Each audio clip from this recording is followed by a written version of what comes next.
తండ్రి పుట్టినరోజుకి విషెస్ చెప్పి ఇక వాచ్ గిఫ్ట్గా ఇద్దామని చెప్పేసి వెళ్ళిన నర్మదాకి అయితే అవమానమే జరుగుతుందనమాట. ఇక రిటర్న్ ఇంటికి వస్తూ దారిలో అయితే ఒక చోట ఆగి ఇక సాగర్ నర్మదా అయితే మాట్లాడుకుంటూ ఉంటారు.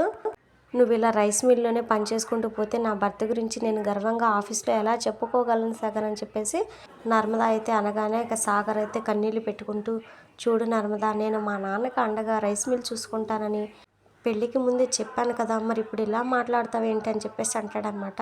అవును సాగర్, చెప్పావు, కానీ నువ్వు దాంతోపాటు గవర్నమెంట్ జాబ్ కూడా సాధిస్తానని చెప్పావు కదా. నాకు వేరే పెళ్లి సంబంధం చూశారనే బాధతో, నువ్వు ఎక్కడ దూరం అయిపోతావనే బెంగతో నీ గురించి ఆలోచించాను తప్ప నీ పని గురించి ఆలోచించలేదు. అందుకే నీ మీద ప్రేమతో అందరినీ వదిలేశాను. అలాగని నువ్వు చేస్తున్న పని తక్కువ చేయడం లేదు.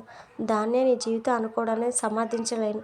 నువ్వు చదివిన చదువుకి ఆ పని కరెక్ట్ కాదని కూడా నీకు తెలుసు. అయినా సరే మీ నాన్న మీద ఉన్న భయంతో నువ్వు ఆ రైస్ మిల్ దాటి బయటికి రావు. వేరే జాబ్కి ట్రై కూడా చేయవు. ఆలోచన కూడా చేయడం లేదు. నేను కూడా నీకు చెప్పలేను. ఇటు నా భర్తకి నా కన్న వాళ్ళకి మధ్య నలిగిపోవటం తప్ప నేనేం చేయలేకపోతున్నానని చెప్పేసి ఏడుస్తుందన్నమాట.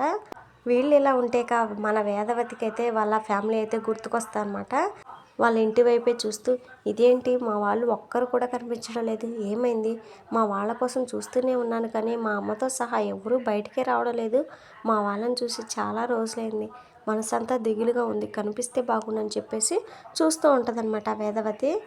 ఇంతలో రామరాజు అయితే బుజ్జమ్మ అనుకుంటూ వస్తాడనమాట. ఏంటండి అప్పుడే వచ్చేసారని చెప్పేసి వేదవతి అనగానే, మీ పుట్టింటి వాళ్ళని చూసుకోవడానికి అడ్డు వచ్చానా అని చెప్పేసి రామరాజు అయితే అంటాడు. అయ్యో అదేం లేదండి, మామూలుగానే ఇక్కడ నిలబడ్డా, మా వాళ్ళని చూడాలని కాదని చెప్పేసి వేదవతి అయితే అంటదనమాట. అబ్బో, 25 ఏళ్ళుగా చూస్తున్నా, నీ గురించి నాకు తెలీదా, నువ్వు మనిషి ఇక్కడ ఉంటావు కానీ మనసంతా నీ పుట్టింట్లోనే ఉంటుంది. మీ వాళ్ళు నిన్ను ఎంత ద్వేషించినా సరే నువ్వు మాత్రం వాళ్ళ గురించి ఆలోచిస్తావు అని చెప్పేసి రామరాజు అయితే అంటాడనమాట. ఆ మాటకి వేదవతి అయితే 20 ఏళ్ళు పెంచి ప్రేమను పంచారు, ఆ ప్రేమలు ఎలా పోతాయండి, వాళ్ళని చూడాలని మనసు ఆరాటపడుతుంది కదా, చూడకుండా ఎలా ఉంటానని చెప్పేసి అంటదనమాట. ఇక రామరాజు అయితే సర్లే కానీ ఈ మధ్య మీ వాళ్ళు అసలు కనిపించడం లేదేంటి అని చెప్పేసి అడుగుతాడనమాట. నాకు అదే అర్థం కావడం లేదు, అసలు ఇంట్లో ఉన్నారో లేదంటే ఎక్కడికైనా వెళ్ళారో ఏమీ తెలిసి రావడం లేదని చెప్పేసి వేదవతి అయితే అంటదనమాట. దానికి ఇంత కంగారు ఎందుకులే కానీ మీ తమ్ముడు తిరుపుతున్నాడు కదా, వాడిని అడుగు తెలుస్తుందని చెప్పేసి రామరాజు అయితే అంటాడు. అవును మీరేంటండి ఈరోజు మిల్లు నుంచి తొందరగా వచ్చేసారని చెప్పేసి వేదవతి అయితే అడుగుతుందనమాట. ఏం లేదు, కాస్త తలనొప్పిగా ఉంది, నా జీవితానికి ఏదైనా దిగులు బాధ ఉందంటే అది నీ మొద్దులు కొడుకున్నాడుగా ఆ చిన్నోడు, వాడి వల్లే అని చెప్పేసి అంటాడనమాట. ఇప్పుడు వాడేం చేశాడండి, వాడు సైకిల్ మీద ఆర్డర్లు ఇస్తూ ఎంతో కష్టపడుతున్నాడు చూశారు కదా అని చెప్పేసి వేదవతి అయితే అంటదనమాట. నా బాధ కూడా అదే, కొడుకు అంత కష్టపడుతుంటే చూడలేకపోతున్నాను, అందుకే వాడిని దారిలోకి తీసుకొద్దామని మిల్లుకి వచ్చి పని చేసుకోరా అంటే వాడు నా మాట వినడం లేదు, వాడి భవిష్యత్తు గురించి బాధపడటం తప్ప నేనేం చేయలేకపోతున్నానని చెప్పేసి రామరాజు అయితే అంటాడనమాట. చిన్నోడికి 19లో మీ వారసత్వమే వచ్చిందండి, వాడు కూడా మీలాగే కష్టపడి పైకి వస్తాడు, వాడి భవిష్యత్తు గురించి మీరు భయపడాల్సిన పనే లేదని చెప్పేసి వేదవతి అయితే అంటదనమాట.